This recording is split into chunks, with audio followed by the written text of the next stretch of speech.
All right, well, it looks like we've got quite a few people now on, so we'll kick it off. Good morning from Dallas, Texas, or good afternoon, or depending on where you are, maybe even good evening. It's my pleasure to welcome you to what I'm sure is going to be a very interesting conversation about innovation. And I just want to start off by saying that we really appreciate you taking the time to join us today.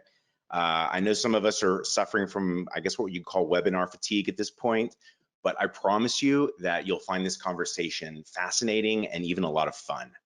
I'll be your host today. My name is Greg Schwartz, and I'm the VP of Innovation here at Valtech. And the title of this conversation is Innovation Starts with Experimentation.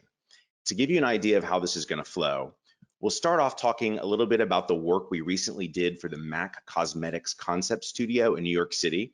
And we'll talk about how that project and other projects that focus on experience innovations was developed. More importantly, we'll address the process we go through to innovate new solutions around very specific problems. We're also going to show you some live demonstrations and a few prototypes, really just to illustrate the process and to give you a little food for thought. I also want to stress that this webinar is not designed to be a presentation about Valtech.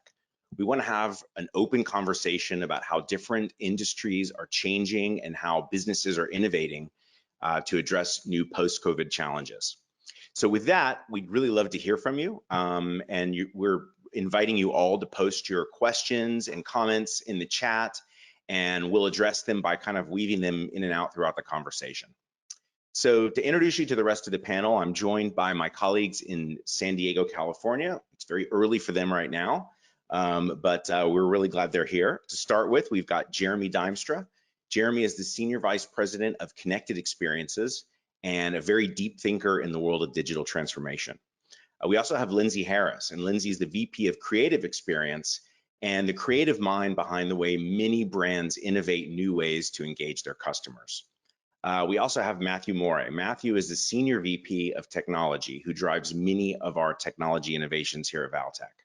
As for myself, I run the innovation program, and I have close to 25 years of experience with a variety of different technology companies, and today spend my time together with our designers and our engineers, really helping our clients innovate new solutions to some of their biggest challenges. So before we get started, for those of you who aren't familiar with Valtech, I quickly just want to give you a quick introduction to the agency and briefly tell you a little bit about what we do. Valtech is a global agency focused on business transformation. We operate in 16 different countries with 45 offices, currently most of which are closed. But to make up for that, we have nearly 3,000 home offices, which I'm sure is a situation most of you are in as well. We also have we are a full service team of developers, designers, consultants, and creatives that drive digital initiatives around the globe. And one expression that we're quite fond of using here at Valtech is that we transform by doing. And what this means is that we're always trying new things. We're experimenting with new technologies and building prototypes to test ideas, all with the focus on helping clients create new experiences for their customers, both in the physical and the digital worlds. We work with brands, a whole broad range of companies and organizations. In the CPG space, companies like L'Oreal, Mac, SC Johnson. In the automotive world, BMW, Toyota, Audi. Entertainment companies like Disney, American Airlines, and Lufthansa in the airline space, just to name a few.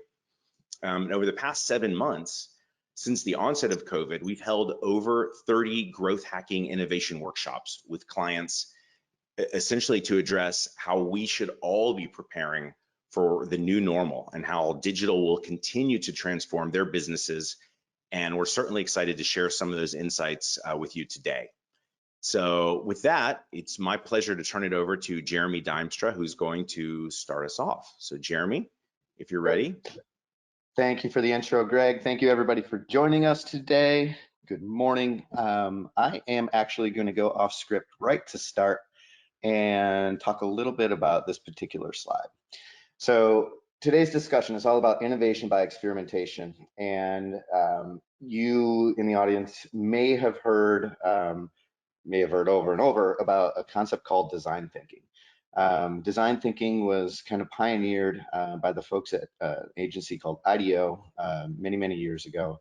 And it's become very utilized in our industry as a mechanism to look through different lenses to make sure that the work that we're doing is resonating. The reason I'm bringing this up is we're going to show MAC Cosmetics and a few other projects here momentarily, but design thinking is the thing that really took us to the next level about 5 years ago. Before that, we were doing a lot of very innovative work, but we were very reactionary to what clients were asking us for. So a client would come to us and they'd say, you know, I need a mobile app, or I need augmented reality. And we would go ahead and we would build that for them. And what would happen is probably about 30% of the time or so, the thing that we would build them would actually fail in the marketplace. And the reason that was happening is we were not looking at it through the lenses that you can see on the screen here, and making sure, especially that customers were going to like the things that we were building. So we start every innovation project now looking through these lenses, and the first one and the most important one is the people lens. So we do user testing on prototypes of every single thing that we built. So the MAC Cosmetics work that you're about to see, every part of it, the user experience, the user interface, all of the ways that you go through the experience in the physical store, all of that was tested with actual customers. And then we got feedback on those particular features, and then we put back into it the things that were really resonating and eliminated the things that weren't. So the second lens that we look at everything is technological feasibility. MAC Cosmetics is another great example of this. We were prototyping things that weren't even possible at scale. So we want to make sure that all of the tech that we're putting into a physical store or a theme park or a website or a mobile app is feasible. The other one that we want to look at is business viability. And this is purely, is the thing that we're going to build, does it have a return on investment? And if it doesn't have a return on investment, maybe there are other KPIs that we would want to look at that might have a return, but generally you're going to want to make sure that the thing you're making is going to make money. And then the fourth one that we look at is sustainability. Is this thing good for the planet that we're putting out there? Does it, you know, further ideas like the circular economy and things of that nature? So those are the lenses we look at. And now we're going to jump into some really fun work to show everybody. So boy, a few weeks now, MAC Cosmetics launched their next generation store in Queens, New York City. It's absolutely beautiful, and there's a lot of whiz bang, really cool technology in here. So I'm going to start it with a video to show everybody what this is all about.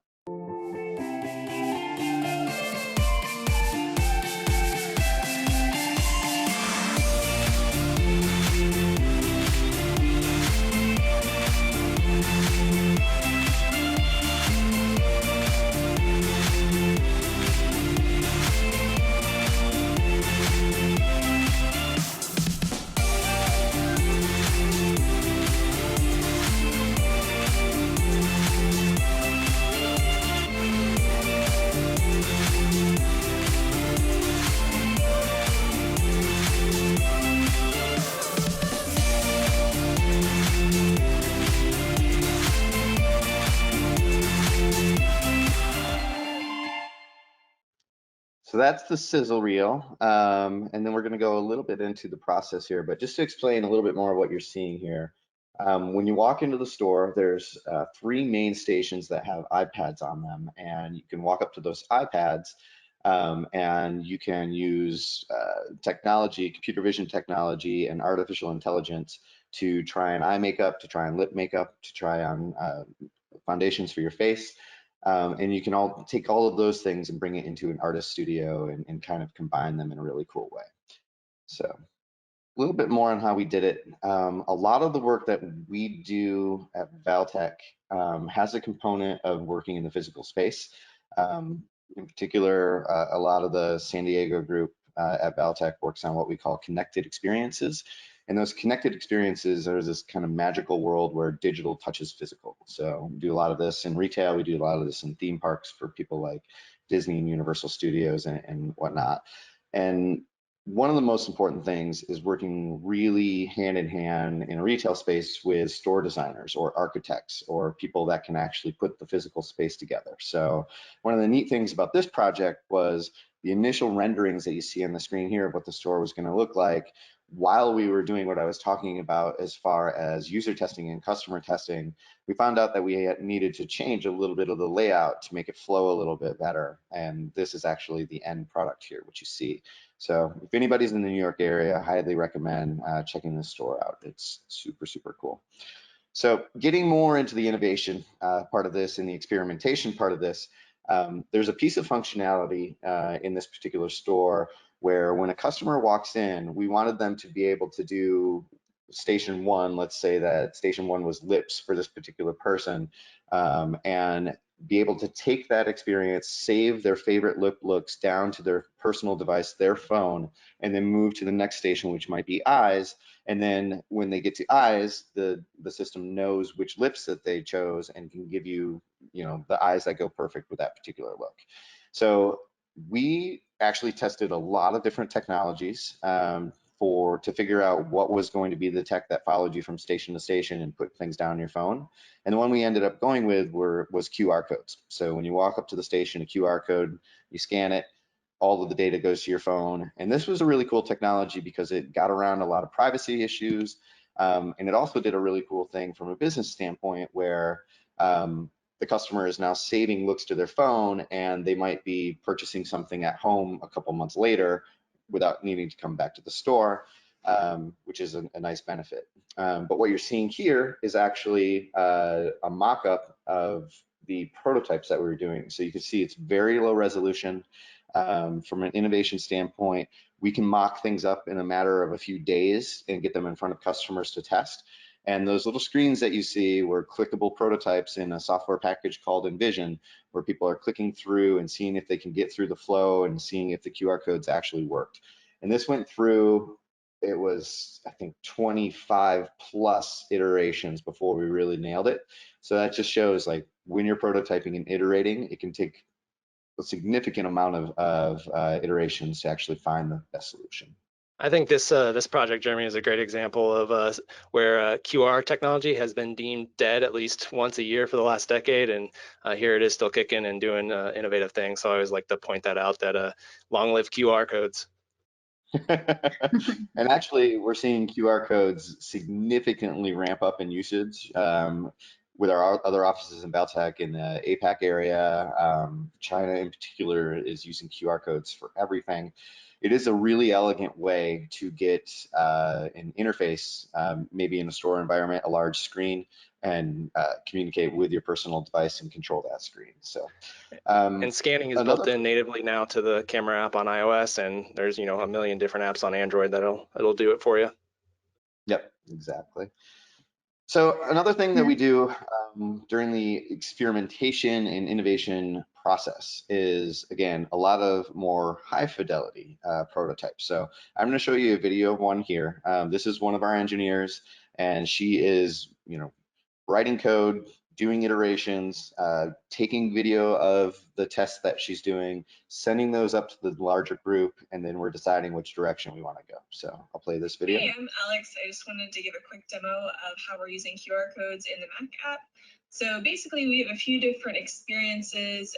You're able to favorite products, and you're also able to take photos. So we're using the QR code so that the user can save these favorited products to their phone.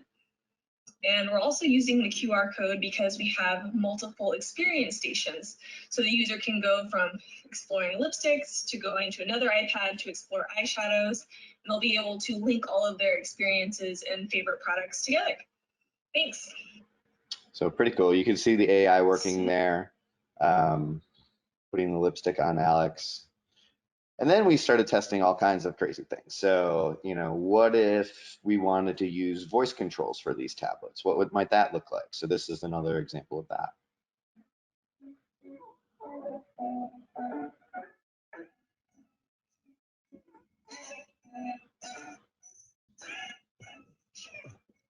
Let's get started.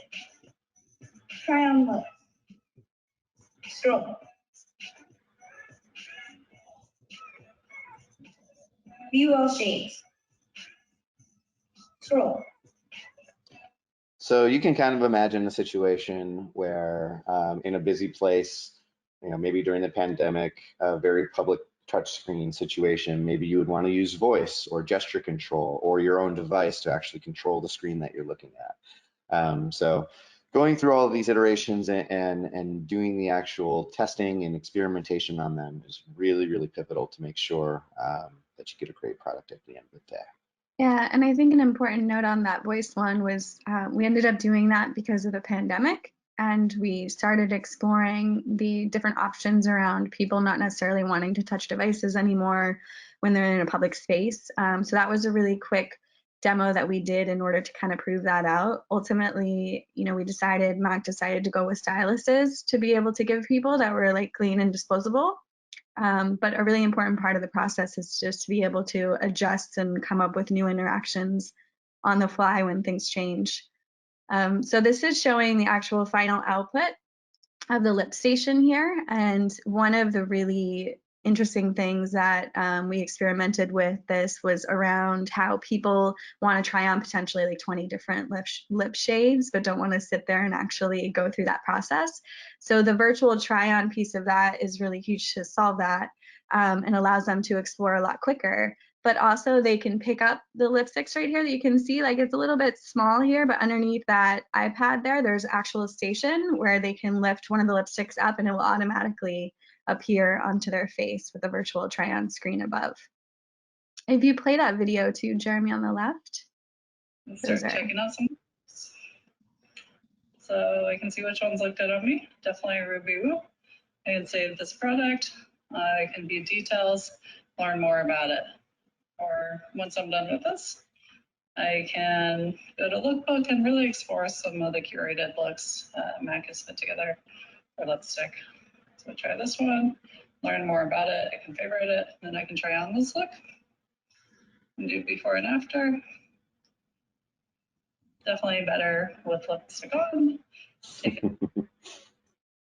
That's very cool. That's really cool. And then this is also the final product of the next station with eyes. So it's the eye lookbook. If I'm not seeing the videos playing on the left, is there a delay there? There we go. Okay. Just want to make sure that everybody's getting that. So part of this is, getting people attracted in those kind of animated attractor loops that we have. But then, really being able to explore all the looks that are possible, but not necessarily taking out the sales associate in this. So these experiences are really just supposed to be a jump off of inspirational kind of experiences and then get the conversation going with the people that are in the store.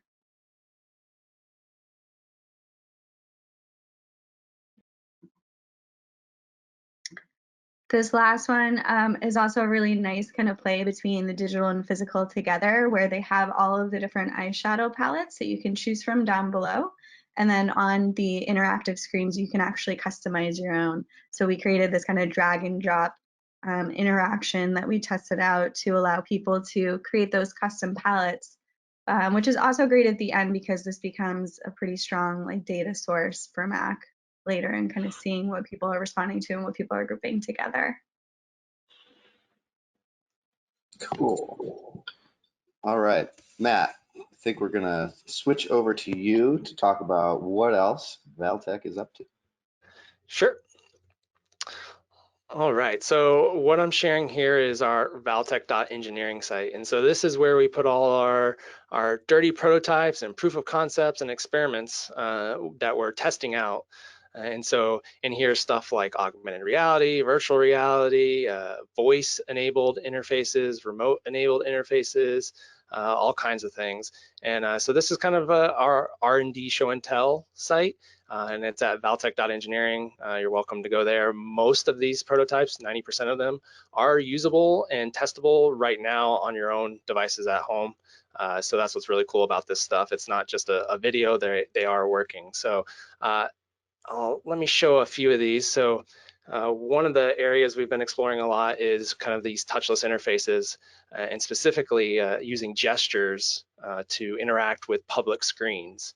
And so you could be at a mall or an airport or a retail store and there's often a screen there that you need to interact with. Instead of touching it, you could use gestures to interact with it. So this is one example of just using basic hand movements to get the slides to progress and go forward and backwards.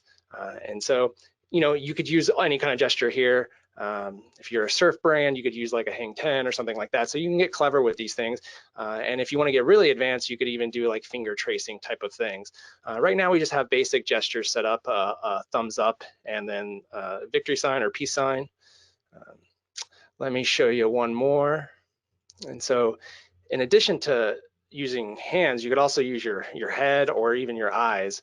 And so in this demo, this gaze tracking demo, we're actually using your face to control what's on the screen. And so one example of where this might make sense is in a window shopping situation where you're walking by and you wanna get someone's attention. You could use their face to control it, even though they're not able to touch it because it's behind glass.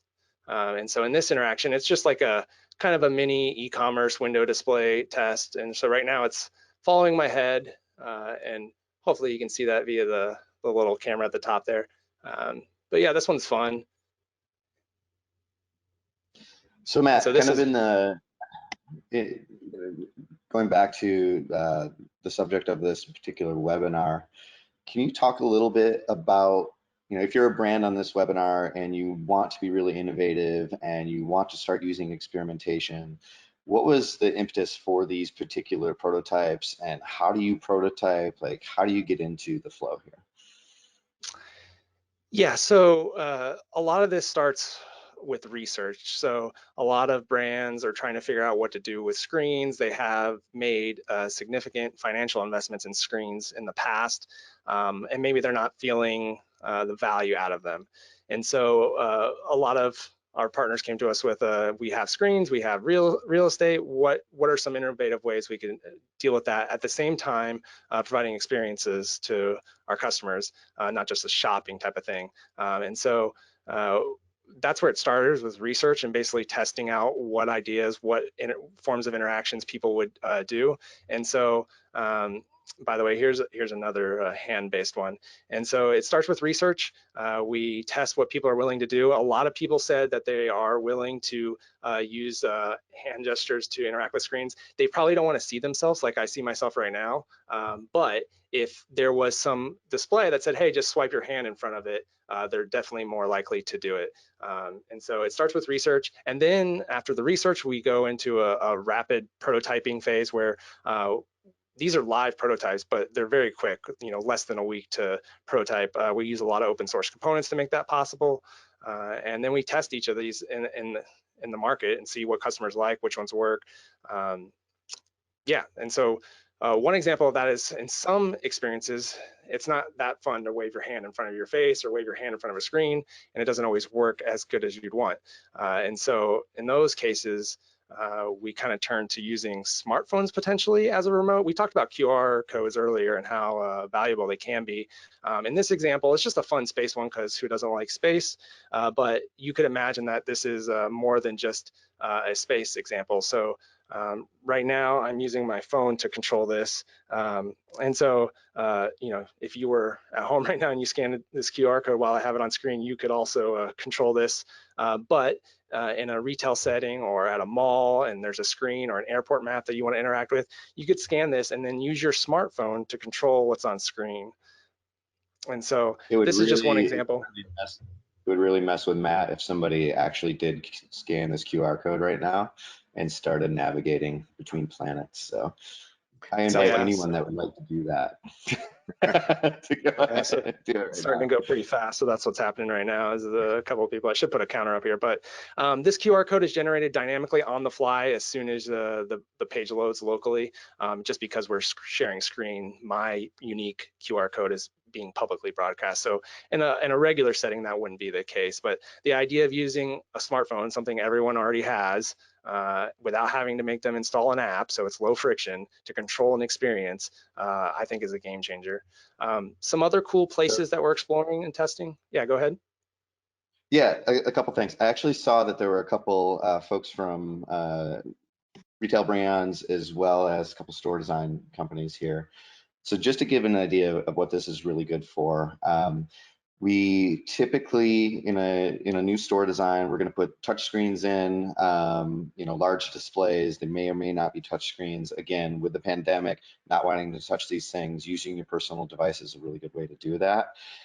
We actually did a ton of research on voice control, which we showed in the example before, gesture control, which Matt was showing here, and then using your own personal device.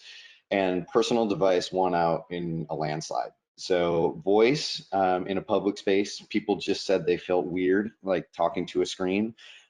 We did get away from that that weird feeling a little bit. They just didn't know what to say to a screen. So if anybody wants to get nerdy, Google Dialogflow is a technology that you can use that can process natural language. So you can actually tell a screen to do anything. You can tell it, go to the next screen, or click this button, or whatever you might want to do.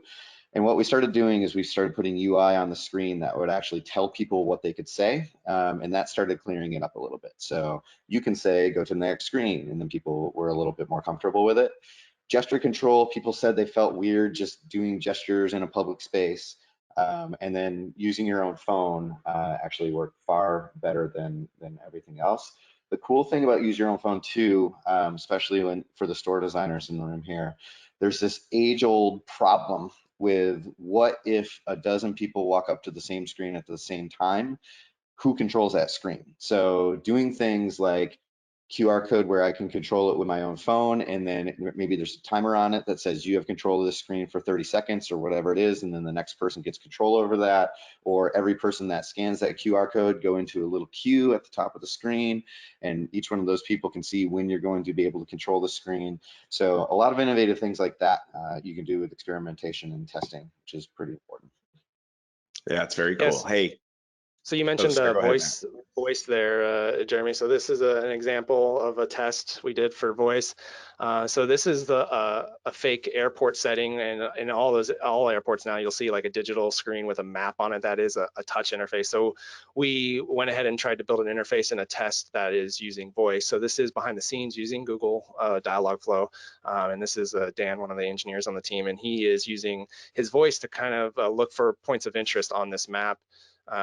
And so the way your first question always should be how the heck does this work in a noisy environment like an airport? So we can use directional mics, and so have a very small target where the person is right in front of the screen, and you can even put a call to action on the ground, a sticker or a mat or something. And so you can use directional mics and noise canceling to only focus in on that person's voice. And if you use basic actions, you can make this work in a noisy environment. But there are some UX problems related around our people feel weird talking to a screen sometimes. So I think it's early days for this type of tech, but I do think it is a viable option, not just for a pandemic type of experience, but also for accessibility reasons or for other reasons. So it's cool to experiment with. Greg, did you have a question or a comment? Yeah, I just wanted to say we're getting quite a few questions coming in from the chat. So if we're ready, I could start posing some of those to you. Let me show a couple more Sure. experiments we've done, if that's okay. Matt, pause real quick on that one that we were just on. So this one is a perfect example of why experimentation is so important. So I just mentioned we did a research study and voice kind of lost out to personal device control. Personal device control could work in this situation. However, in an airport, when you do testing on something like this, I don't know if anybody's ever used those touch screens that they have at airports to try to find a restaurant or your gate or whatever it might be. But number one, during a pandemic, they're gross. Number two, the digitizers, the technology that actually tracks where you're touching it and whatnot, are just terrible in those things. A shopping mall is another example of where those things are really, really bad. Just walking up to something and it telling you what you can say, show me where the Apple store is in a mall, show me where the closest restaurant is in an airport, are incredibly effective. So, it all depends on setting, and it's really, really important to do experiments for your setting and for your brand and make sure that what you're doing is on point. So. Yeah, and we have plenty of voice examples. If you go to the Valtech engineering site, if you're interested in voice and you want to play with it, there's one that I just showed there. But there's also some clienteling examples around fashion. And there's a few more ones as well. So cool stuff. We've also done a lot in enhanced reality. That's your augmented realities and VR. And so here's just one of being able to take e-commerce experience and bring it home. So in this example, it's just a jacket experience where you can scan, you're on the e-com page and you can scan the jacket and then interact it with it in augmented reality. You can think, we've been doing this type of work for furniture companies for a long time.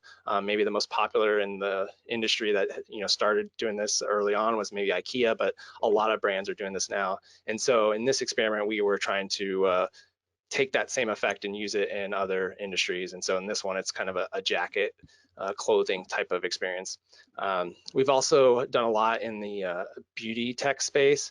And so in this example, it's a serum that you would use, and you're using web AR to get more information about the product.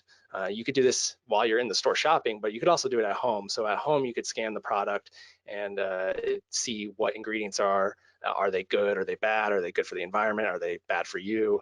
Things like that. And so in here, we talked about QR codes earlier. Here, there's no QR code. We are using markers. It's looking for that black box, but you could do other things and look for other types of markers here. And so I like this example because it's a usage of augmented reality that doesn't require installing an app. It's all web-based, so you don't have to go to the app store. You just have to go to the website and pull this up. And so I think it's a fun little one. This was a prototype project we did in 4 weeks. We did it with one of our partners in Content Sec, and it turned out great. So it's a pretty fun one. This one's cool too. So in some of our work with brands, for instance, the Container Store, you walk into the store, there's all these amazing containers and organizers and all this stuff, and they're on the shelf. And while they're sitting on the shelf, all they have is, a little barcode and a price maybe, and then you can take the package out and actually look at what it does. But this allows you to unlock things like a video of the things you could organize. So this thing can be used in your pantry to put cookies and pasta and whatever you might want to put in it. So it just really, really enhances the physical environment with showing you neat things. Another good example of this would be, I'm thinking of a Weber grill that I just bought, and actually being able to use computer vision to scan that Weber grill, and it gives you step-by-step instructions on how to build the grill once it gets shipped to you. So there's some neat implications here for retailers especially. Yeah, and the last thing I just want to point out is that all the stuff we do on the R&D side and the innovation program here, a lot of it is open source and in the open. And so if you're curious on the tech and how it works, it's on GitHub. You can go poke around. You can show your team if you'd like. Of course, we love to talk about this stuff. So yeah, just wanted to highlight that we do a lot of this work in the open. So yeah, so thanks for letting me share those examples. Yeah, and it's fortuitous because I'm going to skip ahead for some of the questions because we've got one that's kind of following up with exactly what you just talked about, and that is, do you have another augmented or virtual reality example from a client you can address? So who wants to take that one? Yeah, I can jump into that. So this is Spyglass, the one that Matt just showed. There's a really cool one that we did for a company called Decathlon a while ago. And I'll just play this. So the perfect example, actually this video is perfect. It's nearly impossible to look cool wearing a virtual reality headset. But it's super fun. So what we did for Decathlon, the big problem that they had, obviously, a small footprint inside a physical store. They can't set up every single tent. Wouldn't it be cool if you could put on a VR rig and actually, choose, I want to be on the top of Mount Everest. I want to be in Sequoia National Park. I want to be wherever I might be. And I can actually see the tent. I can see how big it is. I can walk into the tent. I can kind of move around in physical space and check this out. And this was one of the first things that we did that actually had a marketplace effect. So they sold significantly more tents because of this AR experience. And this was the first time, this was a couple of years ago, it was the first time, at least for me, that AR and VR really met the hype. Before that, it was all like, this is going to be the next big thing, and all the players are getting into it. Facebook, Apple, Microsoft, Google, everybody's trying to get into the space, but it was just hype, hype, hype. And this was the first time I actually saw a store environment where the VR solution that we came up with actually had a business case to it. Another really good example of having a business case to it, I don't know if anybody's checked out Lowe's, but you walk into Lowe's, you can put a headset on, and you can actually figure out, like, they'll teach you how to mix cement or put drywall up or do all of these really cool things. So it's becoming much less hype and more real world. And that's actually going to be buoyed and moved forward because of all the technology that Apple and Google are putting into our personal devices right now that make AR a real thing. So a great example of that, I went camping this last weekend, used augmented reality to look at the stars. Amazing experience. So I think we are getting out of the realm of hype for this. Any other questions, Greg? Yeah, so let me jump to another one. Okay, so this might be a tough one. It's, will retail survive considering consumers are now so accustomed to doing their shopping via e-commerce? How can we counter?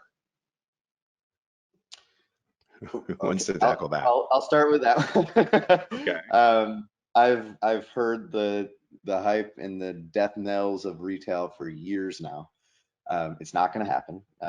Physical retail will be alive and well after the pandemic. I must say, I think we're all extremely excited. And if anybody saw the news on the vaccine being 90% effective yesterday, that's an awesome thing for all of us. Nothing's going to replace the need to go into a store and feel a piece of fabric or touch a piece of electronics and see how it works and actually play with these things. I will say, though, a huge shift we're seeing that's been driven by the pandemic is a shift to direct to consumer. So wholesale business models are shaky right now. And there's something really cool, and I'll use MAC Cosmetics as an example. You go to a store, maybe a half dozen times a year, you go to the mall and you go into a MAC Cosmetics. If you were to do the virtual try-on that we showed and save all of these products to your phone, that creates this really great direct-to-consumer relationship with your customer where, based on these looks that they love, they can easily order it again. You can push new looks to that person based on the looks that they loved. So those kind of environments where you're bringing brand into a direct-to-consumer model that maybe wasn't possible before is definitely a shift. But there's also ways that you can move people from digital ecosystems like mobile apps, websites, and things like that back to the physical stores, which will be just as powerful as ever. And the other point here for me, like, once this pandemic is done and vaccines out and people are feeling safe again, they're going to go roaring back into stores. Like, people want to do this stuff. I so want to go to a restaurant or a bar or a store or Disneyland. And I think that we're going to see numbers pick up very significantly once this is Amen. Awesome. Okay, we've got another one here, and that is, all right, so we find it hard to get people out of their routine, and many have a mindset focused on what can't be done. How do you inspire people to think outside of the box and be creative? Anybody want to take that one on? That's a perfect one for Lindsay Harris.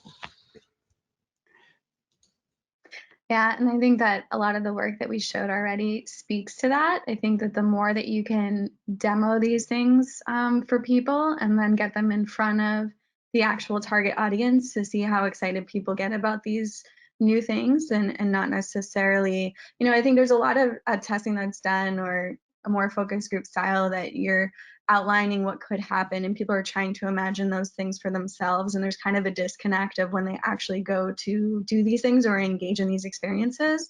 So the more that we can actually create real tangible things for people to react to and see that excitement that happens there and the engagement that happens there, it's really easy to get people to try new things and to get buy-off from stakeholders and internal team members.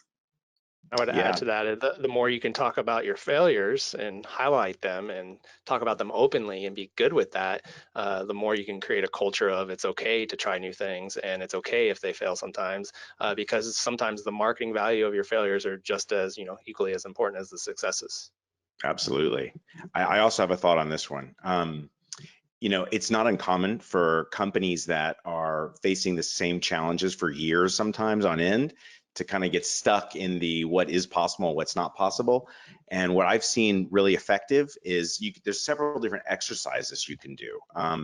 One that kind of comes to mind is take whatever the problem is and get a team together that is dealing with that problem, but pose the problem in a completely different context, different industry, different company, and challenge them to come up with a solution for that industry and that company. It's the same problem that they're dealing with, but just looking at it from a very different perspective outside of all of the kind of mental blockers that they may have put in place over the years that may or may not even exist in reality, can help people really kind of start thinking outside the box, quite literally. There are others, but I won't go into all of them. But anyway, it's a great question. So just to follow up on what Matt said, he said a keyword that I think is incredibly important if you're trying to be innovative and you're trying to do experimentation. It's culture. And it is so crucial to set up an innovative culture if you want to do, next generation work. Some of the stuff that we did with Levi's was really fun. We did some consulting with them and helped them build some cool things for the tailor shop and iPad application and other things. But one of the leading edge, like, holy cow, this might not even be possible ideas was this idea of the smart store. And I'll explain what the smart store is, but the cool thing about working with Levi's and the cool thing, in our Valtech group is we walked into this thing and from a cultural standpoint, we said, this has to be a safe place to innovate. And safe is the key word there. Matt said you have to be able to, feel safe enough to fail. You have to feel, frankly, safe enough to win, right? Like that needs to be part of this thing. And making sure that voices are heard during ideation and that, there's no ego involved when you're doing prototypes, and you can't have the pet project or the pet feature in a particular thing. That culture is what really moves things in the right direction. So this idea for Levi's, what it basically is, and they've recently launched this in their Palo Alto store, it's taking artificial intelligence. So what is being bought on the mobile app in the Palo Alto area? What is the inventory, and robotic scanning of the inventory every night and figuring out where all of the things in the store are. What's the weather going to be tomorrow? Because if the weather's going to be cold, we want to move cold weather gear to the front of the store. Watching, feeds from social networks. So Justin Timberlake wore a white trucker jacket the other day. That can tell a store manager to move those white trucker jackets into a high traffic area. So using artificial intelligence to actually change the store design on a day-to-day basis it's an incredible idea. And it was really out there. And Levi's had a culture that made that possible, and they were willing to test new things, and they felt safe doing that. And one of the big takeaways from this is work on your culture if you want to be truly innovative. Awesome. Okay, another question. Let's see. So here's one. Sometimes innovations take a long time to pay off. What should we expect is a reasonable benchmark for introducing a new concept before we get a positive return? Matt, Lindsay, I would say, anything on that? Yeah, so I think you need to define positive return there, and I don't think it needs to always be a financial one. So if we're talking from a marketing standpoint, like I mentioned earlier, the failures, and if you market the process of coming up with these things, you can have almost instantaneous positive return there. If we go more tactile and talk financial, all of these things should be run through a model and make sure that it's financially viable and makes sense. And that's part of the process, in my opinion, and equally important as coming up with some kind of cool technology is making sure that it's going to make sense financially for the business. So, if we talk about AR and VR, that's solid tech now, and you're talking shorter development times. We're not talking about multi-year engagements anymore in the enhanced reality place. So you can, from a cost standpoint, we're talking less than year projects there. For some of these vision-based experiments I just showed you, these prototypes are built in a week, right? So the ability to test and move quickly, I think your cost is low, thus the barrier to make a positive return on it is quite low. So most of the stuff we showed today, short of maybe the Mac project and some of the other final projects, which are much more in depth, quite easy to get a positive return, relatively speaking. Of course, it's a case-by-case thing, and you'll have to run models, but I think it's the technology keeps marching forward and the barrier to entry is lower and lower every day. Yeah, and I think that making sure that our POCs that we're creating too are prioritized in a way that's really important. So deciding, once we have these low barrier proof of concepts that we're creating, once we want to go more customer facing with these and launch them maybe in like a beta release or in one store to test that out, it's really prioritizing what is the essence of this experience that we need to capture and focusing on those key features to keep costs down of actually engineering the experience up front, and just test those features out as you go. So don't kind of expect to have this long year process of creating a POC and launching it all at once. Like launch iteratively to kind of keep that cost down and keep like validating as you go. Yeah, for sure. And Matt mentioned models a couple times, and we talk about this a lot, and our customers are kind of mystified and they don't understand what we're talking about when we say models. And really, I just wanted to show these because they're pretty cool, and I think this could be a huge takeaway for people. So a model for a retailer where you might have kiosks in your store and a digital experience that's selling product. So this particular model is a spreadsheet. It's showing 84 stores, 1 kiosk per store, how many hours in a day is open, how many days in a year are open, which gives you your kiosk minutes per store. And then you start looking at the digital experience, and you find out if somebody were to do this from A to Z, it would take them 30 minutes. If they were to abandon the experience, it would take 4 minutes on average to do that. Abandon rates, or say 95%, a conversion rate of 5%. You have demand bell curve shifting, how long is the store open? But some cool things here is in this column. So you start to see number of in-store abandons, you start to see the number of in-store conversions, an average sale amount, how much product are people going to buy, and then this spits out how much revenue you're going to get for this. So you can look at the cost of creating this digital experience and run it by this revenue that you could be creating, and you can start to make decisions on what you're actually going to build. So then you can say, all right, we're going to test this thing in one prototype store instead of all the stores. We just went from $3 million of revenue to $47,000 of revenue. You wouldn't want to build a $500,000 digital experience if you were only going to make $47,000. So you start to look at this again. All right, let's put it back to the full fleet. Now we've got a nice ROI on this thing, and you can test everything. You can say, what if our conversion rate was actually 20%? What does that do to the revenue? Now we're up to $16 million. So these are the kind of models that we're talking about. Awesome. We've only got 8 minutes left, so I've got a couple more questions. One of them is actually a really fun one, and that is, what is your favorite new technology on the horizon? What do you think will have the biggest impact on our society? So Matt, you might want to take a crack at that first. Yeah, sure. To me, what OpenAI, the company, came out with recently in May, the GBT3 natural language engine there that they have, it's in beta right now, is either going to be completely nothing and a waste of everyone's time, or is going to be the changing and a change in human culture for the rest that will remember this point in history. And so if you don't know, the GBT3 model is a natural language model that can do some crazy stuff. You could read an article. I read some articles that it's produced that I couldn't tell was not produced by a human and instead produced by computers. And so you can do some other stuff with it, like write code. So you could define a prototype, a POC, and it's not there just yet, but it's almost there, where you could say, I want a POC to use the camera to track my hand and change images when I go from left to right in the camera viewport. And so you just define in plain English what you want the program to do, and then the GBT3 model will produce the code to actually make that work.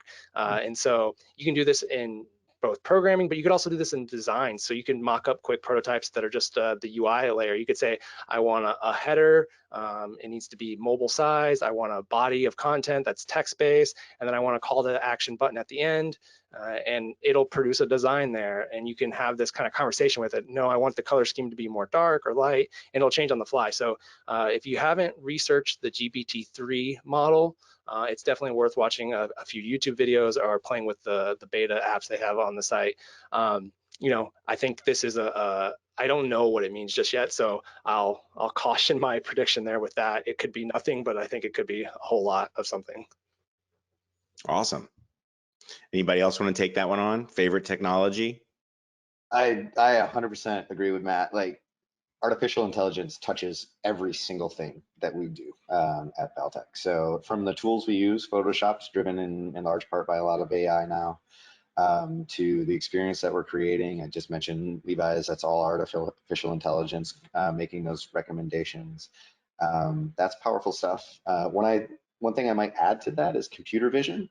So the devices that we have, you know, Google Glass, Apple is supposedly working on some kind of headset.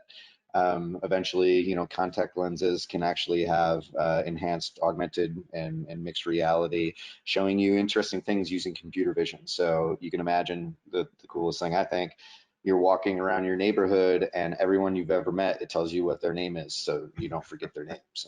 I need that. Things like that. You walk into a store, you get product information on everything that you might want. So computer vision is going to be incredibly powerful over the next few years.